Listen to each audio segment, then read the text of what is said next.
1, 2. Est-ce que ça marche? Est-ce que le son est bon? Let's go breakfast. Let's go for breakfast. Donc pour vous la faire courte, Jean-Philippe et moi, c'est notre... Enfin, moi c'est mon 11e nab. Hein?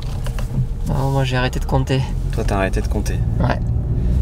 Cet homme-là m'a amené ici pour la première fois à Las Vegas. C'était en quelle année? En 2007. Donc, ah oui, 2007 ta première? Et ouais, c'est mon Ah oui, oui, moi j'ai démarré, la première c'était en 2000.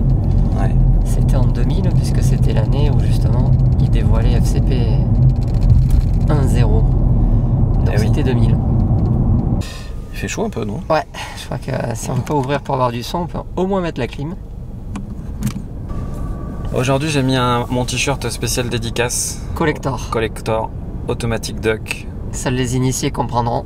2007, Big Up, Westplate. Ce monsieur avait fait un plugin absolument génialissime au début des années 2000 qui permettait de récupérer les timelines de Final Cut dans After Effects et tout un tas d'autres passerelles. Et c'est un grand monsieur puisque il a été ensuite débauché il y a quelques années par Adobe. Ouais. Et puis là maintenant il bosse chez Apple. Voilà, on ne sait pas encore ce qu'il fait, mais en tout cas on n'a pas vu le résultat de ce qu'il fait depuis qu'il y est, mais bon, on suppose. Et on a appris aujourd'hui qu'il y a eu encore un transfert, puisque c'est le mercato des développeurs aussi. Et là, la nouvelle du matin, c'est que le célèbre Tim Dashwood, que les amateurs connaissent s'ils ont déjà fait de la 3D stéréoscopie, puisque ça a été le premier également à développer un plugin pour implémenter la 3D dans les logiciels de montage, dans FCP d'ailleurs, à l'époque. Donc c'était vraiment une grande... plugin qui s'appelait Dashwood. Voilà. Tout simplement. Dashwood, du nom de l'auteur. Et bien ce monsieur Dashwood, qui a fait des choses aussi pour la VR, voilà, vient d'être officiellement recruté chez Apple. C'est l'annonce de ce matin. Et donc on suppose qu'Apple a des petites idées derrière tout ça. Est-ce que c'est les prémices d'un retour d'Apple à des choses un peu sérieuses, notamment avec l'annonce de ce Mac Pro, tout ça? C'est là qu'il faut que je tourne, je crois pas, hein. Je fais des conneries. Non, là t'es un peu c'est pas trop grave, tôt. j'étais optimiste. C'est pas grave. Excès d'optimiste, on va tourner là, on trouvera bien une qui tourne dans l'autre sens. Donc pour revenir au fil, monsieur Dashwood, de par son obligation maintenant réglementaire chez Apple, a mis depuis hier, je crois, en libre téléchargement tous les plugins qu'il a développés, qui étaient commerciaux et vendus. Ouais, donc tous ceux qui ont claqué 1000 boules pour acheter tout ça, voilà, il est désolé. Et pour ceux qui n'ont pas dépensé, c'est la fête. Voilà, c'est la fête, parce que vous avez le VR 360 Toolbox qui va aller entre 1000 ou 1200 $, qui est gratuit aujourd'hui. Donc pour ceux qui veulent faire joujou avec de la VR, en termes de plugin, enfin il y a toute une boîte à outils là, vous pouvez vous amuser, c'est gratuit. Attends, je vais l'ouvrir un petit peu parce que t'es un peu bord cadre quand même. Ouais, c'est pas mal ça. C'est des jolis joujoux. Moi, j'ai toujours apprécié les fonctionnalités et la puissance et l'ingénierie qu'il y avait derrière. J'ai pas toujours été très fan de l'ergonomie de ce qu'il faisait, ce monsieur. Mais bon, vu qu'il débarque chez Apple et qu'ils sont plutôt pas mauvais dans ce domaine, l'association pourrait faire des choses intéressantes. On peut s'imaginer qu'une future update de FCPX devrait intégrer un petit peu, voire beaucoup, de VR. Ce qui serait assez logique puisque tout le monde s'y met.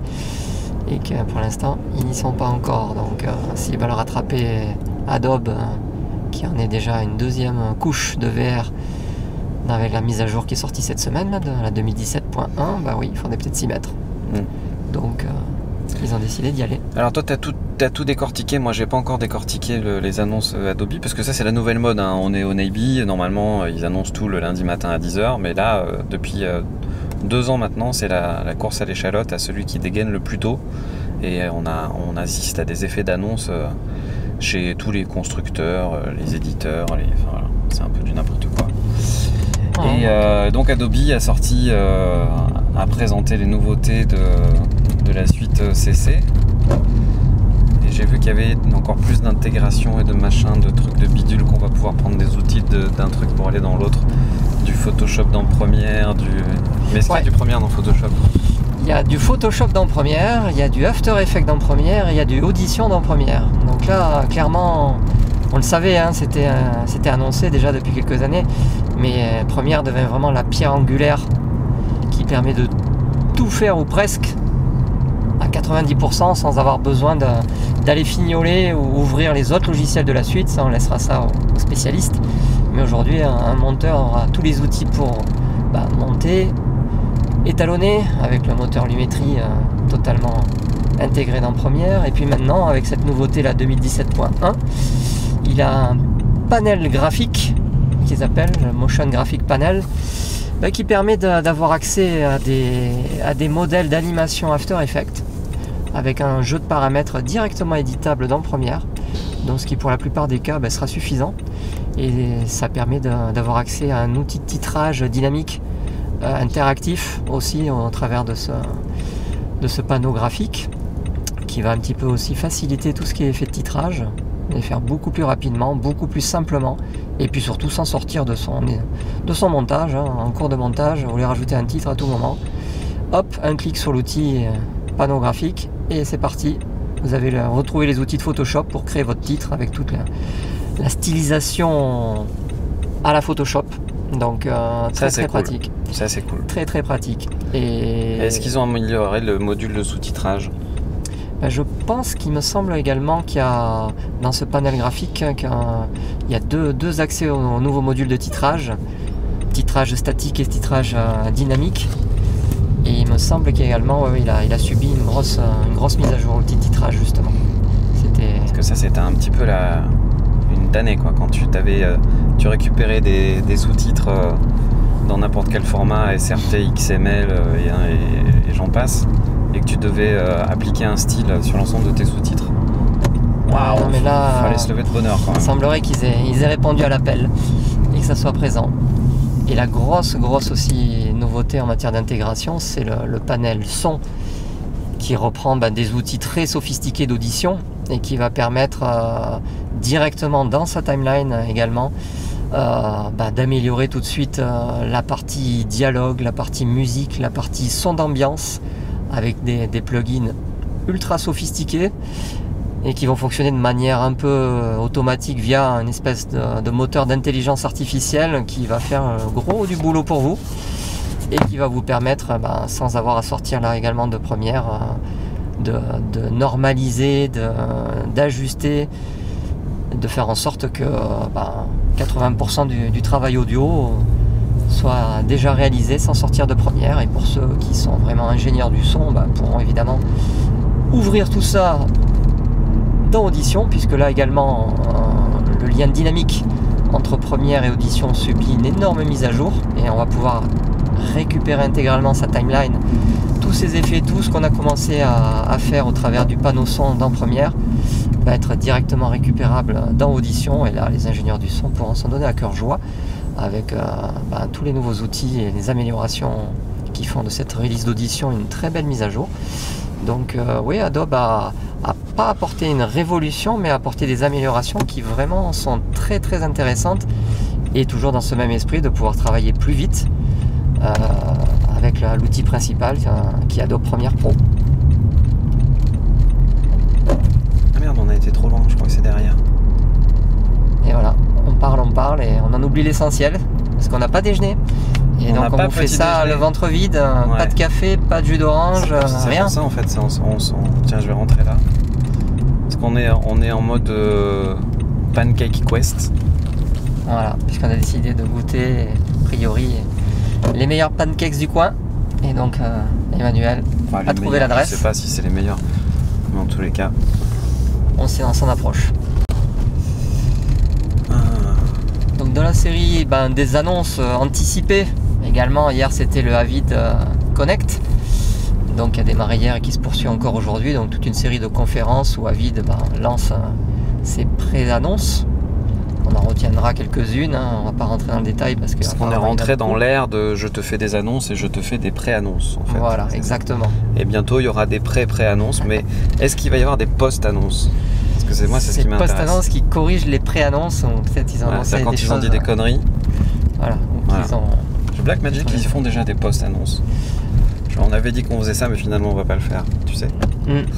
C'est ça.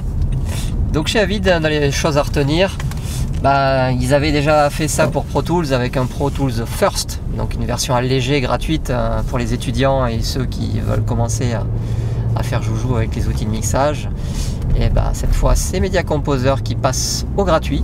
Alors attention, c'est pas la full version, c'est la version First, comme son nom l'indique. Donc réservé aux étudiants et pour ceux qui débutent dans la profession, un usage non commercial. Donc pourquoi First? Parce qu'elle sera limitée en termes de pistes audio et vidéo et sera allégée sensiblement en termes de fonctionnalité, mais ça permettra déjà de faire ses premières armes avec l'outil incontournable qui est Media Composer. Excès d'enthousiasme sur la capacité de se garer à proximité du dealer de pancakes. Il y a du monde, il y a du monde qui déjeune. Il y a des gens qui sont garés n'importe comment aussi. C'est pas qu'en France en fait. Et pour du pancake à Avid Connect, le retour. Autre annonce significative. On a chacun ses préoccupations, vous voyez, c'est Jean-Phil, il est à fond dans le Avid Connect. Non, c'est pour faire croire que c'est Manu qui est à fond sur le breakfast, mais j'ai autant faim que lui, mais donc là, Avid annonce également, avec un peu de retard, mais bon, il est jamais trop tard, Avid dans le cloud. Mais comme c'est un peu compliqué de faire une infrastructure dans le cloud, ils vont reposer sur l'infrastructure technique et le savoir-faire de Microsoft, puisqu'ils ont annoncé un partenariat technologique avec Microsoft et son cloud Azure, qui a fait ses preuves chez les pros. Donc on n'a pas encore tous les détails, mais on suppose qu'on devrait avoir une offre Avid dans le cloud qui sera détaillée, à mon avis, pendant le salon à partir de demain. Donc il y aura d'autres choses encore chez Avid, mais on ira voir leur méga stand, puisqu'il semblerait qu'ils aient un très gros stand et une grosse présence cette année sur le NAB 2017. Alors à noter que ça n'a rien à voir avec la post-prod, mais cette année Red n'est pas là. Ils se sont concentrés sur Cinegear, qui aura lieu au mois de juin à Los Angeles. Bon, on va les bouffer ces pancakes. Voilà, il est temps de prendre un peu de café, des forces, car la journée s'annonce longue.